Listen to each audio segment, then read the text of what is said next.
శ్రీకృష్ణుని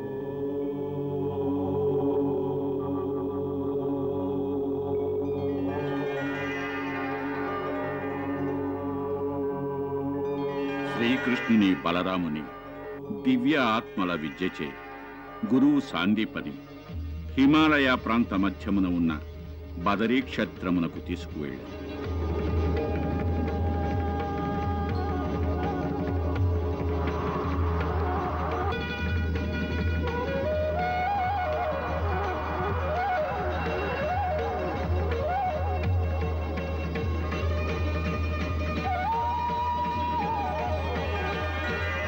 గురుదేవా, మనం ఎక్కడికి వెళ్తున్నాం? హిమాలయ పర్వతాలకు. బహుదినాలుగా బద్రీనారాయణుని దర్శనం చేసుకోలేదు. పదండి.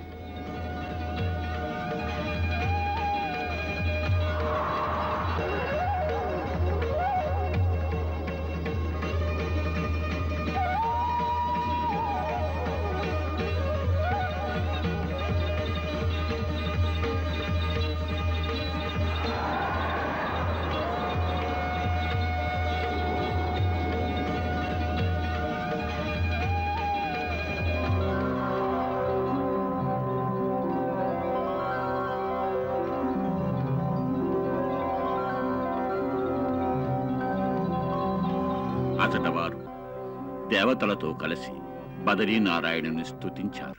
తిరిగి ఉజ్జయిని వెళుతూ ఉండగా గురువు సాందీపని బలరామ శ్రీకృష్ణులను మధుర మీదుగా ఆకాశ మార్గాన తీసుకువెళ్ళాను. ఆ ముని కోరికేమిటంటే మార్గ మధ్యమున గర్గ మహర్షుల దర్శనం చేసుకోవాలి. అరే, మనం గోకులానికి వచ్చినట్టున్నామే. మనం గోకులానికి వచ్చాం గురుదేవా. ఒక పని చేద్దాం. ఎలాగూ ప్రయాణం అయి వచ్చాం. మహర్షి గర్గుల వారిని దర్శించుకుని వెళ్దాం. పదండి. యమునా తీరంలోని ఎవరి ఆశ్రమం ఉంది. రండి.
హే జగత్పాలక, మహనీయ ఆదిశేష, ఈ భక్తుని నమస్సుమాంజలులు స్వీకరించండి.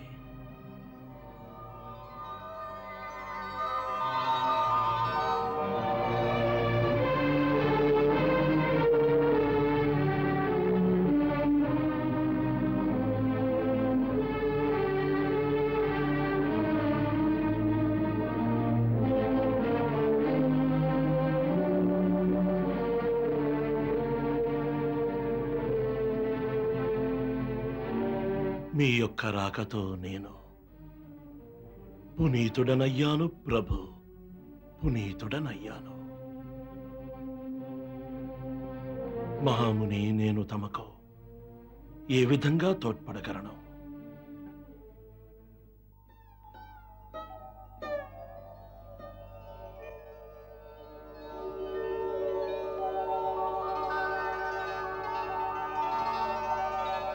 హే పూజనీయ, ఇలా వచించి తమరు నన్ను లజ్జితుని చేయకండి.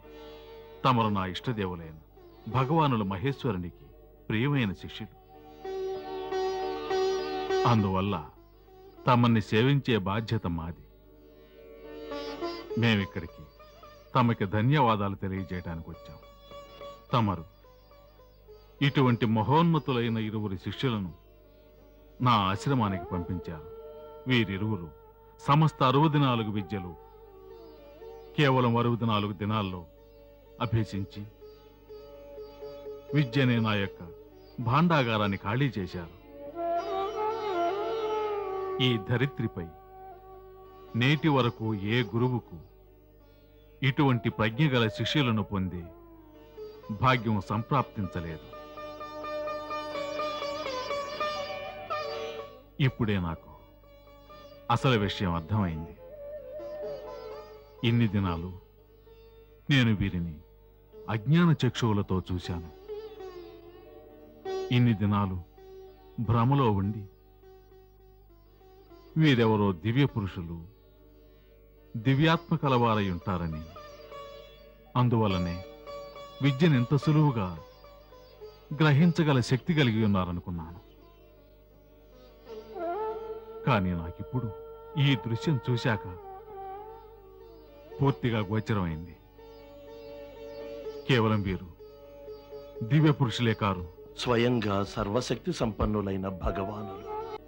ఇన్ని దినాలు భ్రమలో ఉండి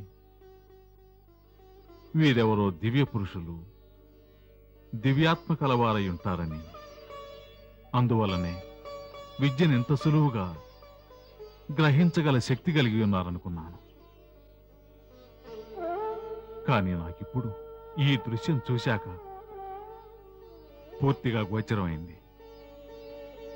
కేవలం వీరు దివ్య పురుషులే కారు, స్వయంగా సర్వశక్తి సంపన్నులైన భగవానులు.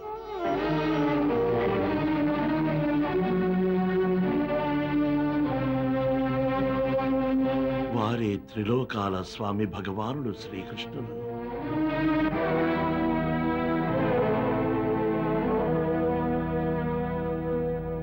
ఇక వీరేమో త్రిలోకాలను తన పడగతో భరించే స్వయం భగవానుడు ఆదిశేషుడు.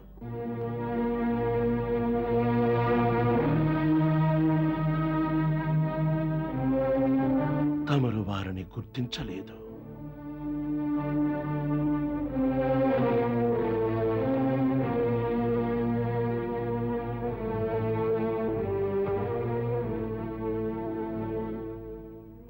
నా మందబుద్ధికి ప్రత్యక్ష నిదర్శనమిది.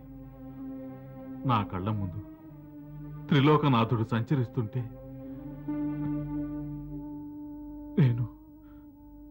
నేను నా విద్య అనే అహంకారంతో సాక్షాత్తు విద్యాపతికి విద్య నేర్పే సాహసం చేశాను. కాదు, దానికి కారణం తమ మందబుద్ధి కాదు. దానికి కారణం స్వయంగా వీరి మాయే.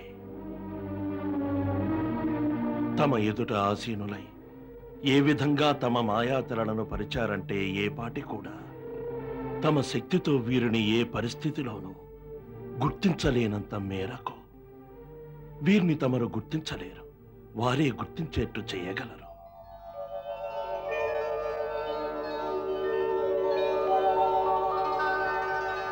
ఎవరు స్వయంగా రారు, వచ్చేట్టు వారే చేస్తారు.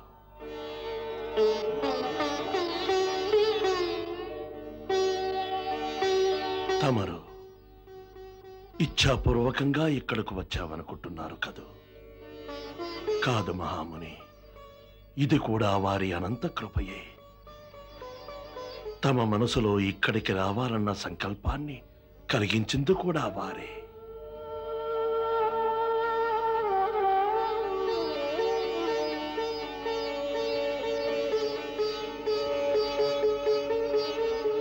మహర్షి గర్గులు వారు సత్యం వచించారు. తమ అపారమైన దయతో గురువునన్న నా అహంకారాన్ని, అహంభావాన్ని దూరం చేసి నేడు నాకు వాస్తవ స్వరూపం యొక్క జ్ఞానాన్ని ప్రసాదించారు. ఇన్ని దినాలుగా నా అజ్ఞానం వల్ల జరిగిన తప్పిదాన్ని, నా మూర్ఖత్వాన్ని మన్నించి నన్ను క్షమించండి ప్రభు, క్షమించండి.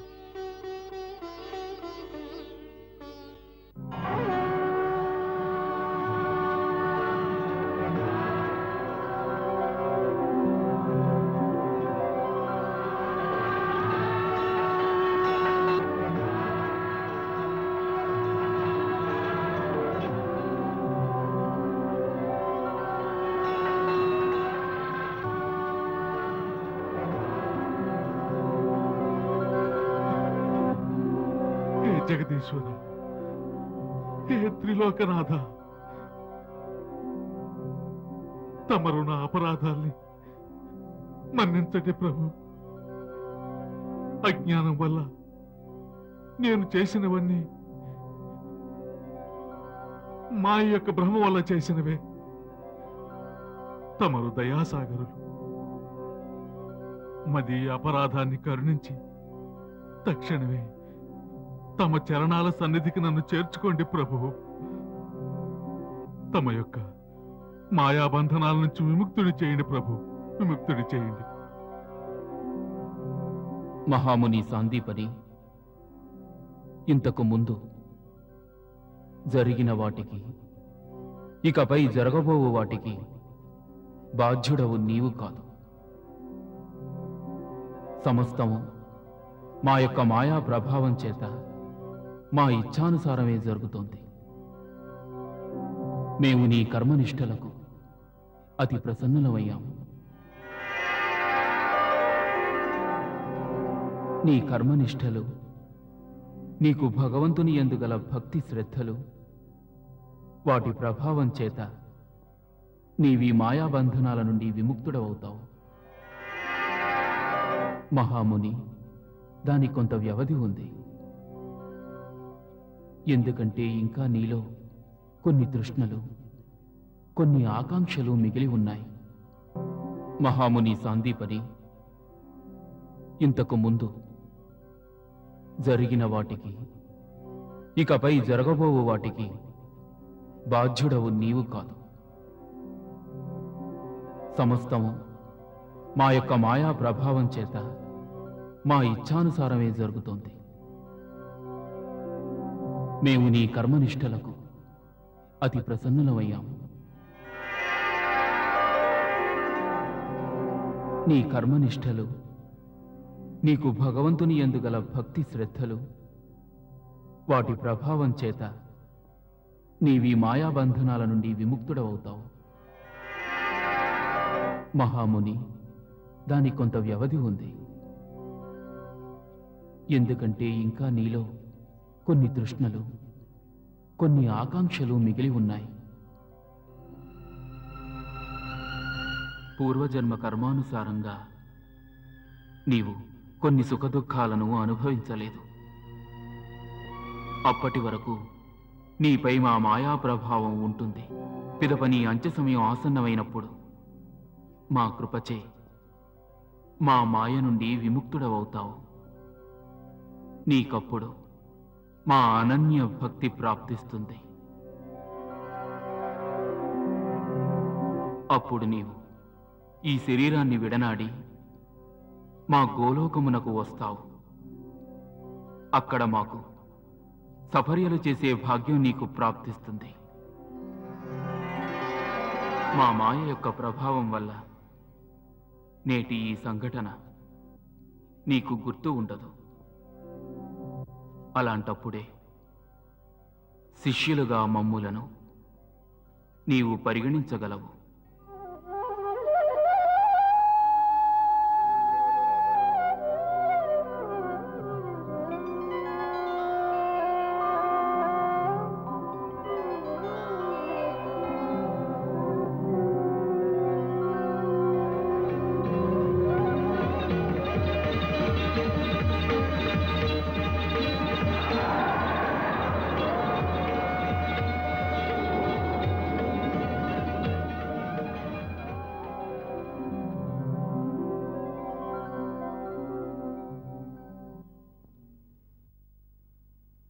నేటితో మీ శిక్షణ పూర్తయింది. దీంతో నా వద్ద ఉన్న విద్య సంపూర్ణంగా మీ ధారాదత్తమైంది. గురువు యొక్క జీవితం నిజంగా సఫలమయ్యేది ఎన్నడంటే తమ యొక్క జ్ఞానాన్ని, విద్యలని తమ శిష్యుల పరం చేసినాడు. ఆ దినం కోసం ఆయన తగిన శిష్యుల కోసం ఎదురు చూస్తుంటాడు. అలాగే మీ ఇరువురి యొక్క తీవ్ర ప్రతిభ కారణంగా నా జీవితం సఫలమయ్యింది. నేడు మీకు నేను జీవన పదంలో పయనించడానికి అనుమతిస్తున్నాను.